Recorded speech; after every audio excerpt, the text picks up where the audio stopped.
Cześć! Dzisiaj zdradzę Wam, gdzie się w tym roku wybieram. Wybieram się do Japonii, żeby przejść ją wzdłuż. Zaplanowałam trasę, która ma co najmniej 4000 km. Nie wiem dokładnie, bo to jest tak zaplanowane mniej więcej. Nie mam takiego dokładnego planu trasy. Nie istnieje żaden długodystansowy szlak, który biegłby przez całą Japonię, więc ja sobie ten cały szlak swój sama zaplanowałam, tak jak to było w Szwecji i Norwegii. Tam też sama planowałam trasę. Ona się pewnie troszeczkę zmieni, bo ja ją tak naprawdę zrobiłam byle jak. Zaplanowałam ją w mapach CZ i zrobiłam ślady GPX. No i będę też korzystać z istniejących szlaków, które są w Japonii. Będzie to m.in. szlak 88 świątyń, połowa tego szlaku, Nakasendo Trail, Michinoku Trail. No i tak to wszystko spróbuję jakoś poskładać. Nieuniknione będzie niestety chodzenie drogami, no bo takie są realia w tym kraju, że tych dróg nie da się uniknąć. Moja waga bazowa nie wygląda najlepiej jak na taki ciepły kraj, do którego w zasadzie nie trzeba dużo ze sobą zabierać, bo mam ze sobą 6 kg, 110 gramów. Wszystko w tym plecaku. Nie będę Wam tak super dokładnie pokazywać po raz milionowy, co mam w plecaku, bo są to te same rzeczy i nie będę się na nich ultra skupiać. Pokażę Wam te rzeczy, które są nowe i te takie jakieś szczególnie ciekawe, myślę. Może zacznę od butów. Jak zwykle jest to Ultra Lone Peak, ale no niestety jest to model 6.0, już nie 4 i nie 4,5, choć mam jeszcze po jednej parze, ale zachowam je na lepsze czasy, na jakąś inną okazję i wypróbuję właśnie 6. Są już trochę przybrudzone, bo testowałam je w terenie. No są wąskie, zwężono je o 6 mm w stosunku do poprzednich wersji w palcach, więc ja mam szeroką stopę w palcach bardzo i jakby ten piąty palec niezupełnie jest szczęśliwy w tych butach, ale one są miękkie i może jakoś się rozejdą. Mam taką nadzieję. Mam 2 pary butów. Będę mieć paczkę w Tokio, którą zostawię po przylocie u znajomej, której bardzo dziękuję, która zgodziła się przechować moje buty i kilka drobiazgów. Kiedy będę przechodzić niedaleko Tokio, wymienię buty w połowie drogi. Więc właśnie te altry. Tam mam kijki, a tu mam plecak i pokażę Wam, co tam ciekawego spakowałam. Przede wszystkim będą się w tym roku różnić od tego, co miałam poprzednio, moje rzeczy do gotowania.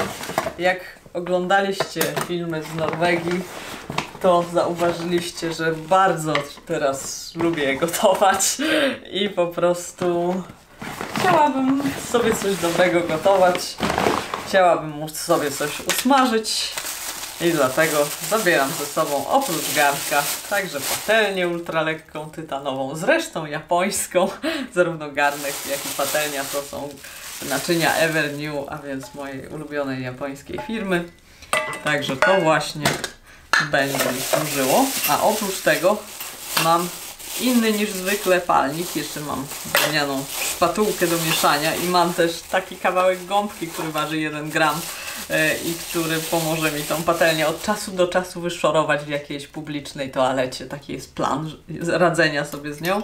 No i mam alkoholowy palnik, bo myślę, że na prowincji japońskiej byłoby mi bardzo trudno kupić kartusz gazowy. I nie chcę się martwić tym, że ten gaz mi się skończy i że będę musiała go szukać i gdzie go kupić.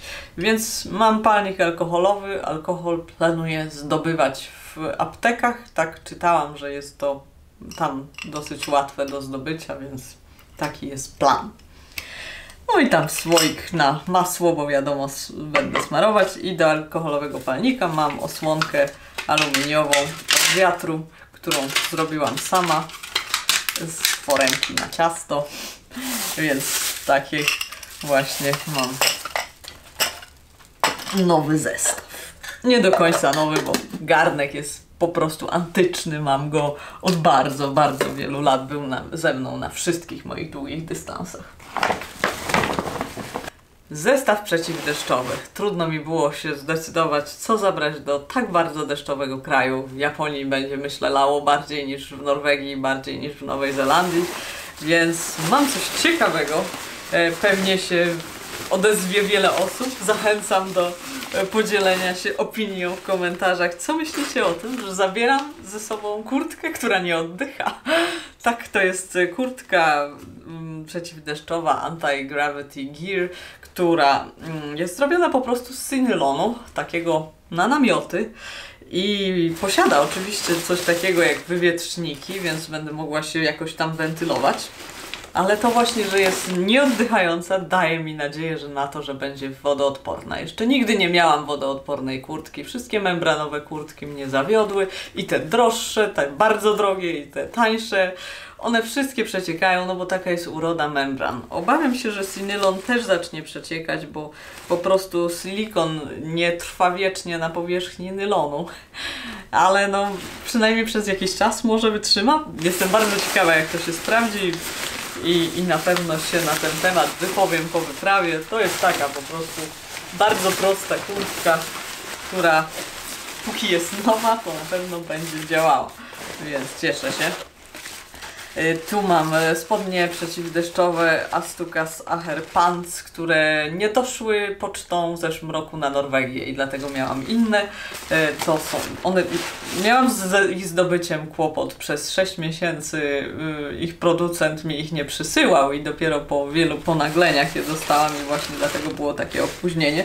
To jest ciekawa tkanina z dynemy, z membraną, więc niby coś dziwnego, ale to jest coś, co ja już miałam na Continental Divide Trail, na Pacific Crest Trail, na Appalachian Trail i wszystkie te 3 szlaki, te spodnie wytrzymały i były absolutnie rewelacyjne, więc chciałam je mieć znowu i zabieram też na wszelki wypadek łapawice wodoodporne, ale to są takie bardzo lekkie, membranowe łapawice Enlightened Equipment. Ja kupiłam je kiedyś tak z ciekawości i na takie, w terenie, gdzie jest bardzo zimne, no to bym się je bała brać, bo myślę, że będą przeciekały bardzo szybko, ale może tak po prostu przed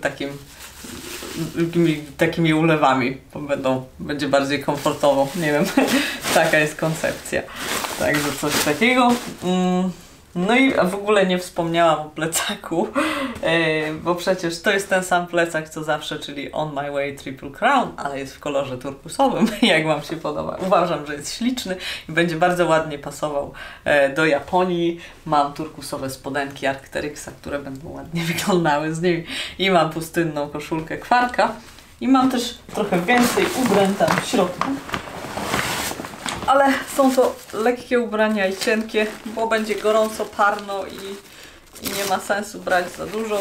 Mam tu stary komplet Power Dry Kwarka i zabieram drugą koszulkę. Mam też czapkę i tam rękawiczki nawet mam.